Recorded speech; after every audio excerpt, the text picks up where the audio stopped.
ചിരന്തയെ പോലെ വീടിന്റെ ചുവരുകളിൽ തള്ളിപ്പിടിച്ച് കയറി മോഷണം നടത്തുന്ന അന്തർ സംസ്ഥാന മോഷ്ടാവിനെ കുടുക്കി കേരള പോലീസ്. സ്പൈഡർ സതീഷ് എന്ന ആന്ധ്ര സ്വദേശി കാരിസെട്ടി ബാബുവിനാണ് പോലീസ് പിടികൂടിയത്. തിരുവനന്തപുരം മംഗലപുരത്തെ സ്വകാര്യ വില്ലയിൽ നിന്ന് 50 പവൻ കവർന്നെടുത്ത സംഭവത്തിൽ പോലീസ് 1 മാസം നീണ്ടു നടത്തിയ അന്വേഷണത്തിലാണ് പ്രതി സ്പൈഡർ ഒടുക്കം പിടിയിലായത്.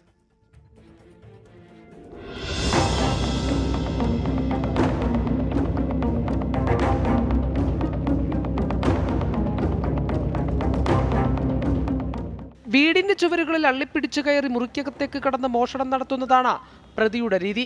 യൂട്യൂബ് ഉൾപ്പെടെയുള്ള സമൂഹ മാധ്യമങ്ങളിൽ നിന്ന് വീടുകളെക്കുറിച്ച് നന്നായി മനസ്സിലാക്കിയ ശേഷമാണ് ആസൂത്രണം. കർണാടക, ആന്ധ്ര, തെലുങ്കാന, തമിഴ്നാട് എന്നിവിടങ്ങളിൽ ഉൾപ്പെടെ ദക്ഷിണേന്ത്യൻ സംസ്ഥാനങ്ങളിൽ 70-ൽ പരം കവർച്ചാ കേസുകളിൽ പ്രതിയാണ് ഇയാൾ. ഒറ്റ ദിവസം കൊണ്ട് തന്നെ മോഷണം നടത്തി തിരികെ നാട്ടിലേക്ക് മടങ്ങുന്നതാണ് രീതി. മംഗലപുരത്തെ നെല്ലിമൂട്ടിലെ സ്വകാര്യ വില്ലയിൽ ആളില്ലാത്ത തക്കം നോക്കി 50 പവനോളം സ്വർണ്ണാഭരണങ്ങളാണ് കവർന്നത്.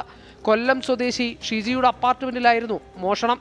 സമീപത്തെ അപ്പാർട്ട്മെന്റുകളിലും പ്രതി മോഷണ ശ്രമം നടത്തി.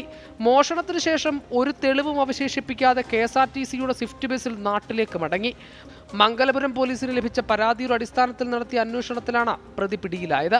തമിഴ്നാട്ടിലെ ചെന്നൈ, കാഞ്ചീപുരം, ആന്ധ്രാപ്രദേശിലെ തിരുപ്പതി, കൊപ്പം, വിശാഖപട്ടണം, വിജയനഗരം, കടപ്പ എന്നിവിടങ്ങളിൽ 17 ദിവസം തുടർച്ചയായി നടത്തിയ അന്വേഷണത്തിനൊടുവിൽ കടപ്പയിൽ നിന്നാണ് പോലീസിന് പ്രതിയെ പിടികൂടാനായത്.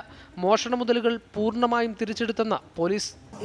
ഈ പറഞ്ഞ പ്രതി അവരുടെ മോഡസ് എന്താണെന്ന് വെച്ചാൽ ഈ ഗേറ്റഡ് കമ്മ്യൂണിറ്റീസിൻ്റെ പരസ്യങ്ങൾ എല്ലാവരും യൂട്യൂബിൽ ഇടാറുണ്ട്. അപ്പോൾ അങ്ങനെ പരസ്യം ഇടുമ്പോൾ അതിൽ ഗേറ്റ് എൻട്രി തൊട്ട് റൂം എത്രയുണ്ട്, എവിടെ വാതിലുണ്ട്, എവിടെ കിച്ചൺ ഉണ്ട്, എല്ലാം ഗ്രില്ലുണ്ടോ ഇല്ലയോ എല്ലാം ഈ വീഡിയോയിൽ യൂട്യൂബിൽ തന്നെ അവർക്ക് കാണാൻ പറ്റി. അങ്ങനെയാണ് അവർ ഈ ഒരു കമ്മ്യൂണിറ്റീനെ സെലക്ട് ചെയ്ത് ഒരു തുമ്പ് പോലും നമുക്ക് കിട്ടാത്ത രീതിയിലാണ് ഓപ്പറേഷൻ ചെയ്ത് ഈ പ്രതി almost 90% recovery, also full recovery ഉണ്ട്, ഫുൾ റിക്കവറിയും കിട്ടിയിട്ടുണ്ട്. മോഷണം നടത്തി ലഭിക്കുന്ന സ്വർണം വിറ്റ് ആഡംബര ജീവിതം നയിക്കുന്നതാണ് പ്രതിയുടെ രീതി. ആന്ധ്രയിലും ബാംഗ്ലൂരും മോഷണ സ്വർണം വാങ്ങുന്ന വ്യാപാരികൾക്ക് സ്വർണം വിൽക്കും.